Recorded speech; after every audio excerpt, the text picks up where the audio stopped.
to Craft Little Things. I'm Andrea, thanks for joining me today.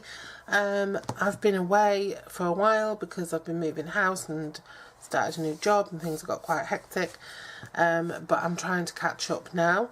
So where I'm up to in my Big and Little Crochet is, I think I did the tutorial for book 20, yeah, I did the tutorial for book 29, and I've also sewn together everything from book 28. So I have all my bits stitched together now. So I'm doing well there. I just have to sew in all my ends, but I've got my first two sections of my throw sewn together, so I'm kind of up to date apart from these two hexagons.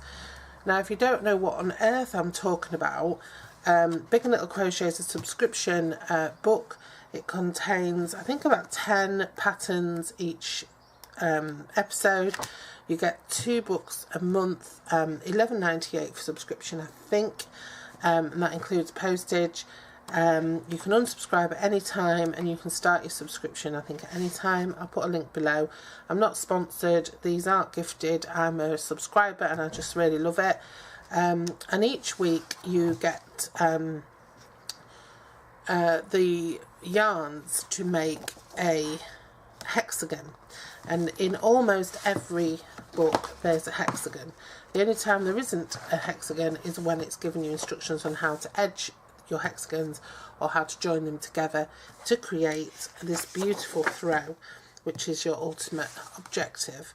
It gives you about 13 hexagons or half hexagons, and then it tells you how to join those together. So far I've got 2 big sections joined together, sort of the middle section and one of the sides. So that's where I'm at with mine. And I just film myself making all of the hexagons because it's just fun. So this is where I'm up to, book 30 and 31. You also get other things. So when you subscribe, you also get this lovely duffel bag at one point, which holds your bits and bobs. You get your 4mm hook that you need for all of your crochet, for all of your hexagon patterns. You get a holder for all of your books. You get a little essentials kit.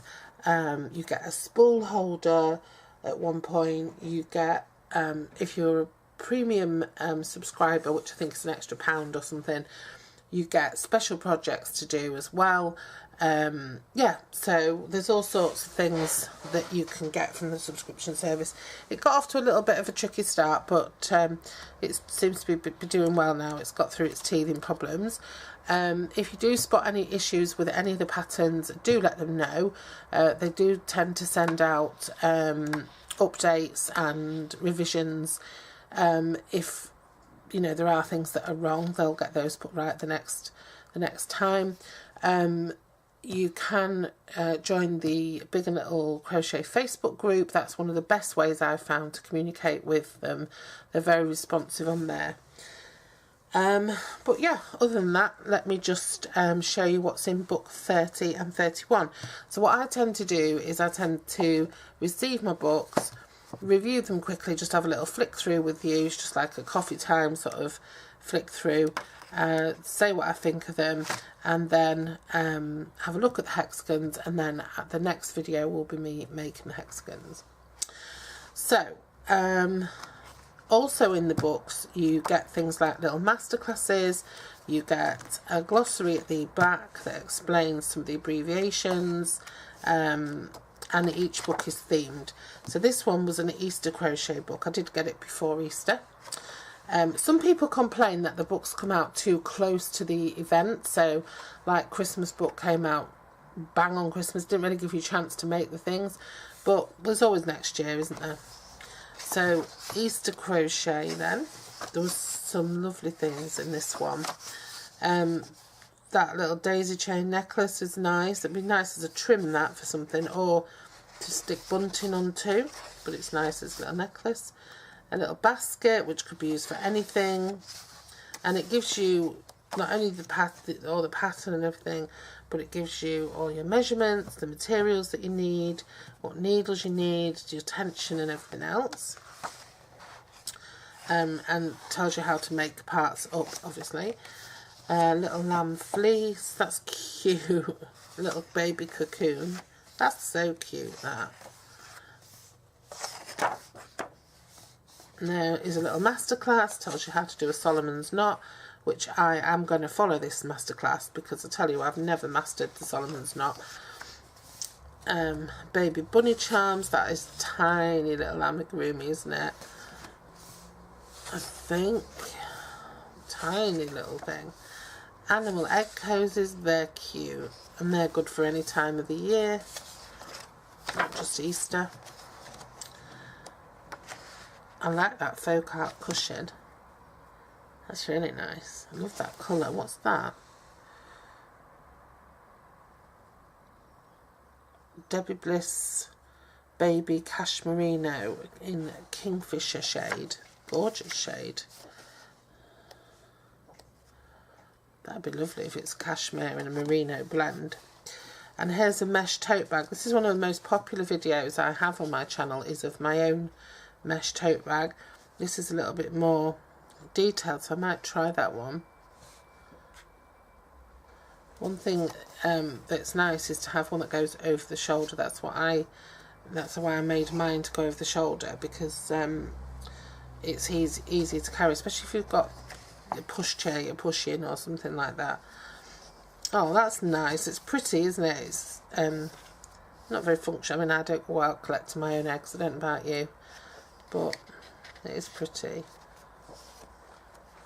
Yeah, so that's that one, and that's our hexagon, which is all about the puff stitch, and that's using slate, which is this one, and a bit of white. And as I said, you get these yarns with your books.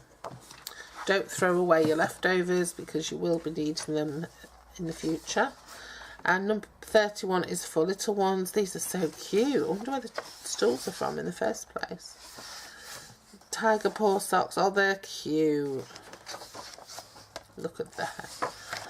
These button stool covers are gorgeous. I wouldn't mind them myself.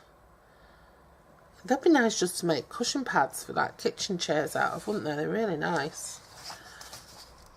I don't know if it says where the stools come from. They're cute though. Little tie backs. I hate it when it shows bunting on cots and bunk beds, because it's so dangerous. I wish it wouldn't do that. They're great though. They're cute. Oh, look at that little top. That's pretty.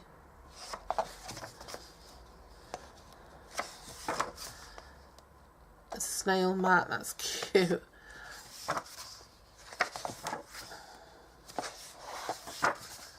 Little pencil case. So it'll show you how to fix the zip and everything in.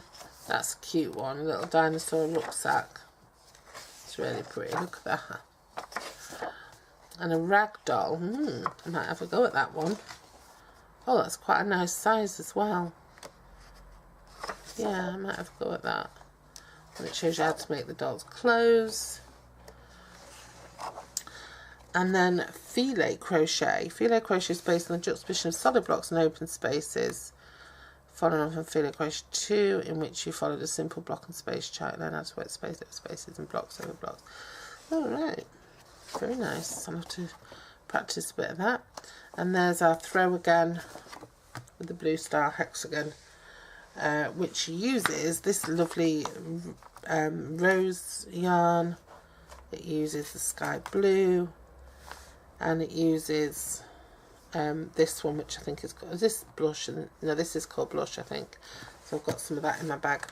So yeah, so next video I will be making those up. So come back if you want to see that. For now, I'll just leave you with those beautiful images and memories of Easter. Take care. See you soon. Bye bye.